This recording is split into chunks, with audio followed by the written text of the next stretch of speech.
সম্মানিত দেশবাসী, আসলে আমার কিছু শুভাকাঙ্ক্ষী লোক আমাকে ব্যবহার করে এমন আমার নাম প্রয়োগ করে বিভিন্ন জায়গায় মানুষকে হয়রানি করতেছে, বিভ্রান্ত করতেছে, ক্ষমতার প্রলোভ দেখিয়ে মানুষকে জিম্মি করতেছে। আসলে আমাকে তারা প্রশাসনের কাছে কালার এবং জনতার কাছে কালারিং এবং রাজনীতিকবিদদের কাছে আমাকে কালারিং করতেছে। আমি বলবো যে আপনারা কেউ যদি আমার নাম বেছে আমার পরিচয় দিয়ে কোনো ক্ষমতা প্রয়োগ করতে চায়, আপনারা তাদেরকে কোনো সুযোগ দিবেন না, তাদেরকে আপনারা প্রতিহত করবেন।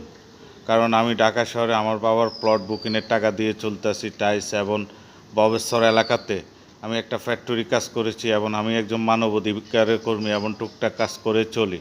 কিন্তু যারা আমাকে বিভ্রান্ত করতে চায়, সবার কাছে হ্যাপফুন্য করতে চায়, আমি মনে করি আল্লাহর কসম আপনি যে কোনো জাতির ধর্মীয় লোক হইয়া থাকেন তাদের কথায় কোনো কান দিবেন না, তা অপপ্রচার এবং গুজবে তাদেরকে সুযোগ দিবেন না।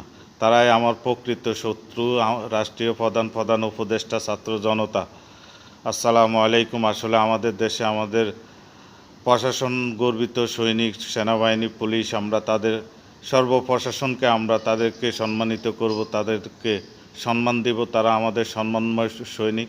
আমাদের পার্শ্ববর্তী দেশ যদি আমাদের দেশের উপরে হামলা করে, এই সৈনিকেরা তাদের জীবনকে উৎসর্গ করে দিয়ে নিরাপত্তার স্বার্থে আমাদের জন্য কাজ করবে। তাই আমরা তাদেরকে কোনো হ্যায়পূর্ণ ক্রিটিসাইজমূলক কোনো কথা বলবো না, তাদেরকে সম্মান করব।